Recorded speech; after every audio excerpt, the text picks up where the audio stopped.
J'ai 41 ans. Je suis mariée depuis presque 15 ans. Mon mari est un homme bien, il ne boit pas, ne crie pas, ne me trompe pas. Nous n'avons jamais eu de disputes violentes. Il n'oublie jamais mon anniversaire. Il m'accompagne toujours quand on dépose les enfants. Il demande encore, « Tu veux que je prenne quelque chose en rentrant ?» Tout est suffisant, sauf ce sentiment, celui d'être encore une femme, pas juste une case dans un emploi du temps. Je ne me suis jamais vraiment considérée comme malheureuse, mais je ne me souviens pas non plus de la dernière fois où je me suis réveillée avec une vraie joie. Ma meilleure amie, Olivia, a suivi un autre chemin. Elle a épousé Dylan quand ils avaient 27 ans.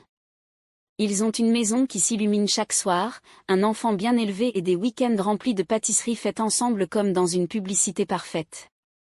Avant, j'admirais ça. Aujourd'hui, je ne suis plus aussi sûre. Dernièrement, Olivia semble fatiguée. Elle soupire plus souvent, évite de croiser le regard de son mari. Mais on garde le contact. Une fois par mois, on dîne ensemble tous les trois, Olivia, Dylan et moi. Un petit cercle familier, poli, confortable. Dylan est toujours le même homme que j'ai connu, discret, mais quand il parle, c'est avec profondeur, lent, mais jamais indifférent. Un vendredi après-midi, Olivia m'a envoyé un message, « Je dois partir en voyage à la dernière minute, mais Dylan cuisine comme prévu. Tu devrais y aller. Il a déjà tout préparé. » J'étais sur le point de décliner, mais Olivia a insisté. Elle a dit, « Il veut te voir. Il a dit que tu avais l'air un peu triste ces derniers temps. Il a remarqué. » Je me suis figée en lisant ça, pas parce qu'Olivia me proposait d'y aller, mais parce que Dylan avait remarqué. Je suis arrivée à 19h. Dylan portait une chemise retroussée et dressait la table. Un léger parfum de vin flottait dans la cuisine. L'air était chaud, mais calme, d'une manière suspendue. On a trinqué. J'ai regardé ses yeux pour la première fois depuis des années, sans Olivia entre nous.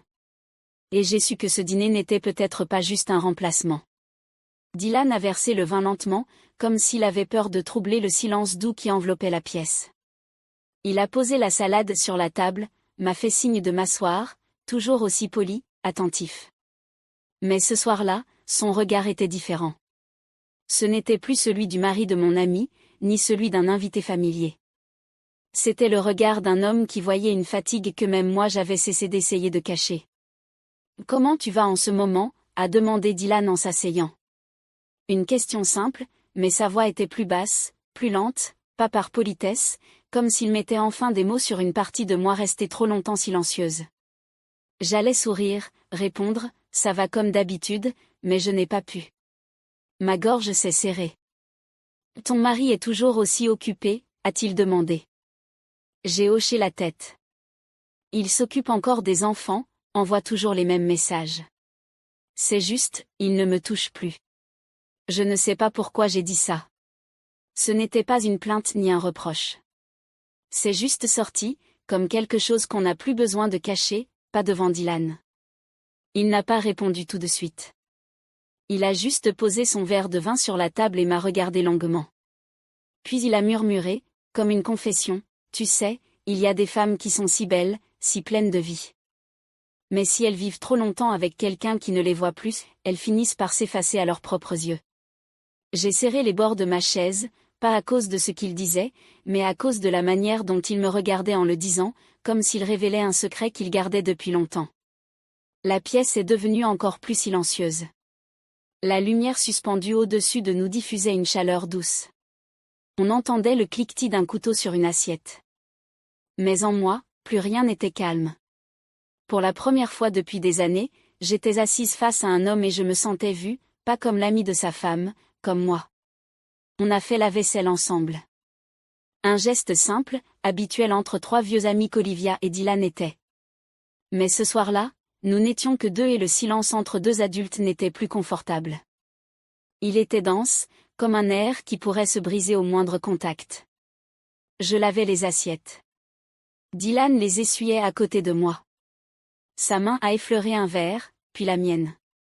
Un contact accidentel, mais aucun de nous n'a reculé tout de suite. C'est moi qui l'ai fait lentement, sans lever les yeux. Mais je savais qu'il me regardait sans hâte, sans détour. Tu écris toujours, a-t-il demandé. Je me suis figée. Une question si simple, si ancienne, si intime. J'écrivais beaucoup avant, mais après mon mariage, chaque mot semblait réduit à une liste de choses à faire. Personne n'avait jamais demandé, même pas mon mari. J'ai secoué la tête. Non, j'ai l'impression qu'il ne reste plus rien à écrire. Dylan est resté silencieux. Puis il a dit doucement, tu écrivais avec une sorte de clarté brute. Je me souviens encore d'un texte que tu avais donné à Olivia sur une femme qui vivait aux côtés d'un homme bon, mais qui mourait lentement dans le silence. Je me suis tournée vers lui. Nos regards se sont croisés et cette fois, aucun de nous n'a détourné les yeux. Le salon était sombre, éclairé seulement par la lumière tiède de la cuisine. On s'est assis face à face, les verres de vin encore à moitié pleins. Je me suis légèrement tournée vers lui. Il me faisait face. Moins d'un bras nous séparait. Personne ne parlait. Personne n'en avait besoin.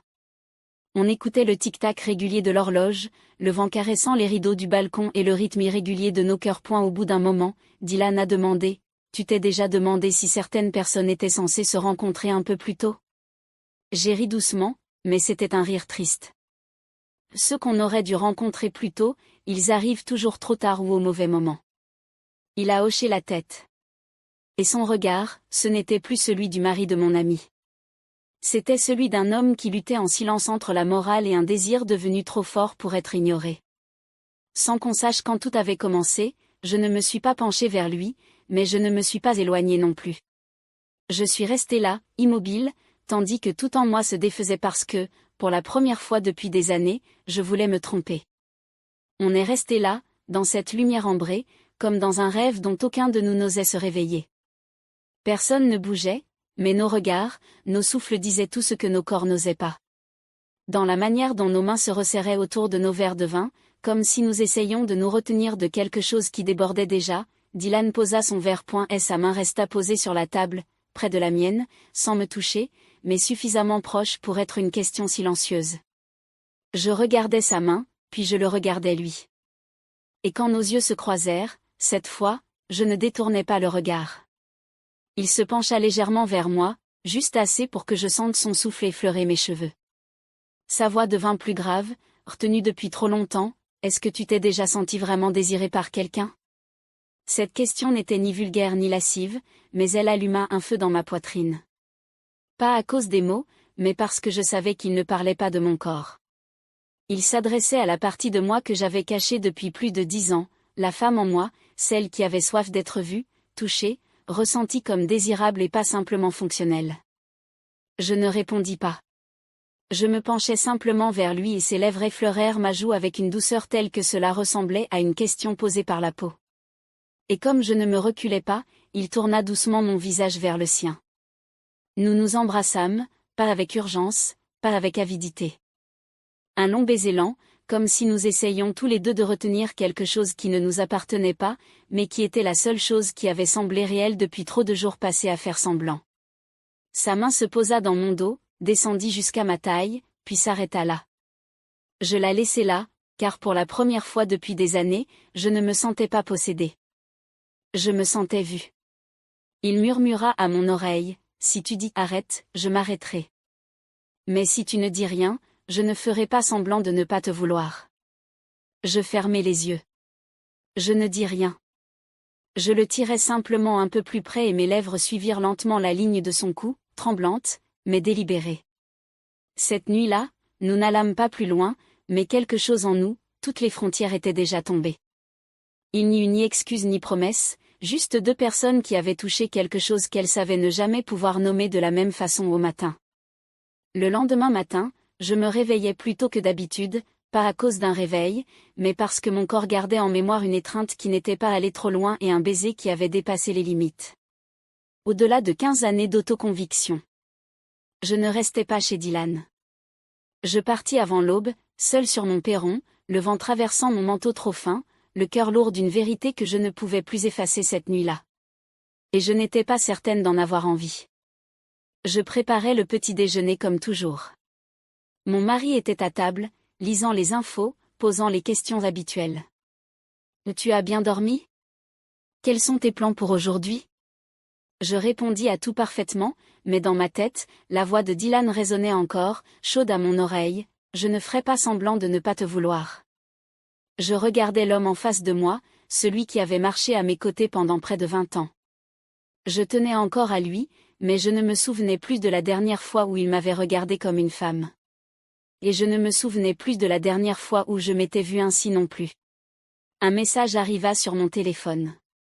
Pas de Dylan, il n'envoya pas de message. Ne demanda rien, ne regretta rien, n'expliqua rien et, d'une certaine manière, cela m'en dit plus que n'importe quel mot. Nous savions tous les deux que si nous continuions, il ne resterait plus rien à retenir. Personne n'avait besoin de se le dire, car entre Dylan et moi, il n'y avait jamais eu de commencement, juste un moment trop réel, trop proche, trop tard pour qu'on puisse encore l'appeler un accident. Cet après-midi-là, Olivia appela.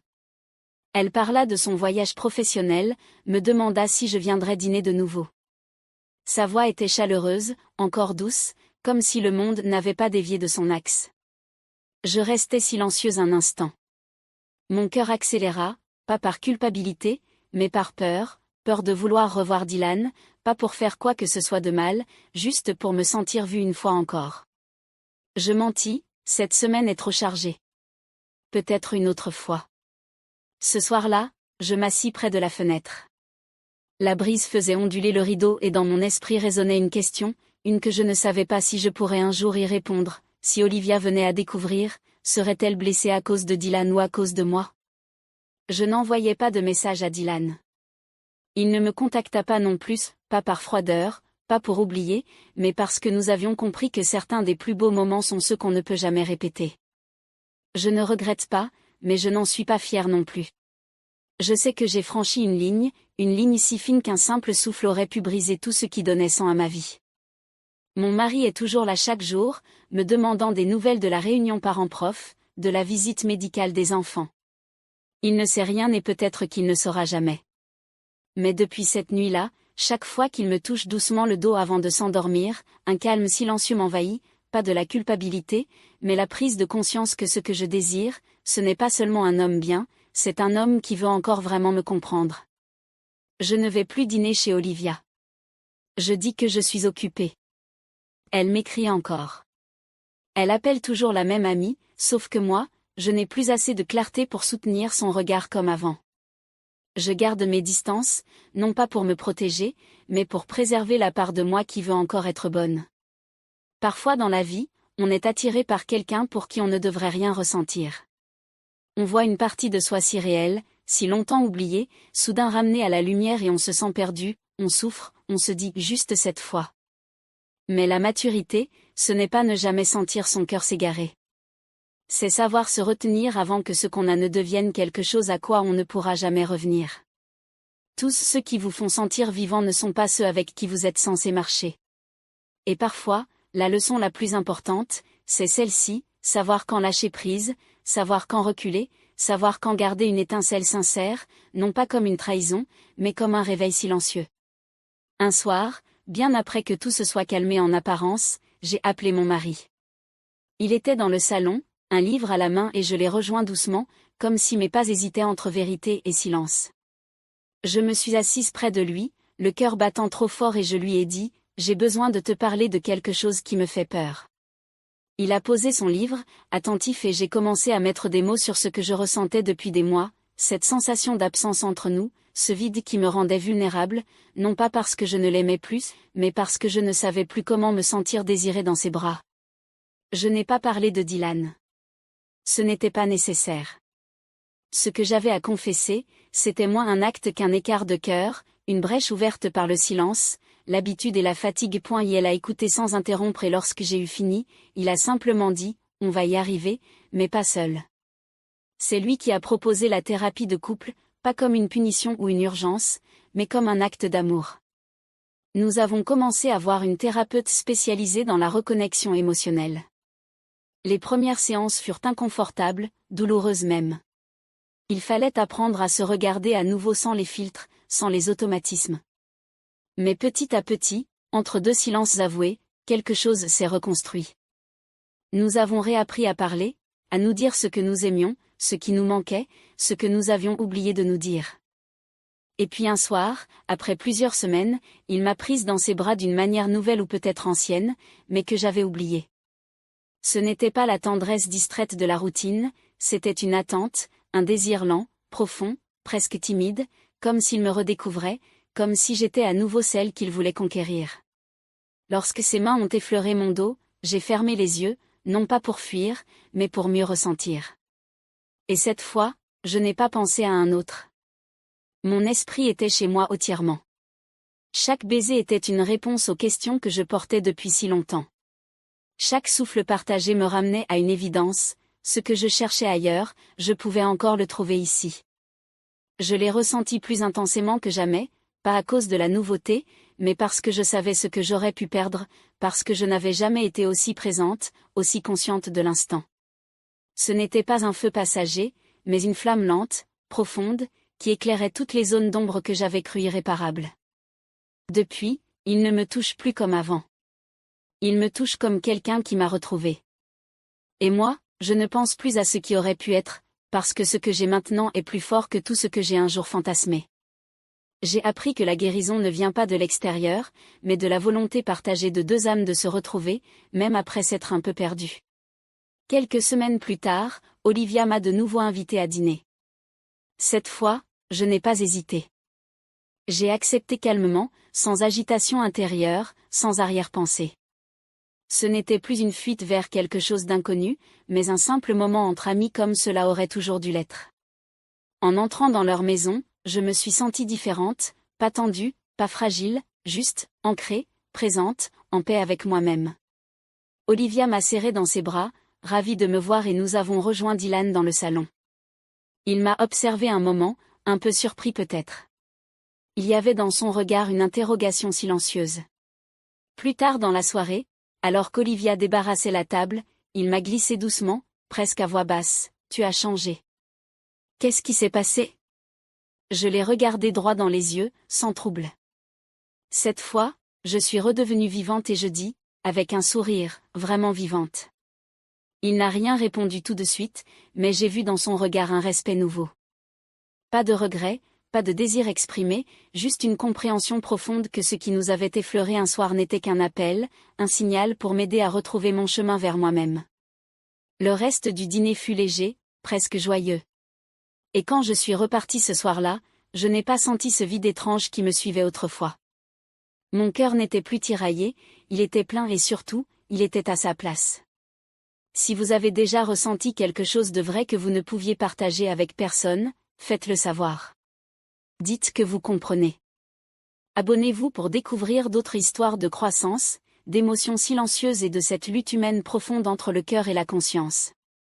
Et laissez un commentaire sincère. Même.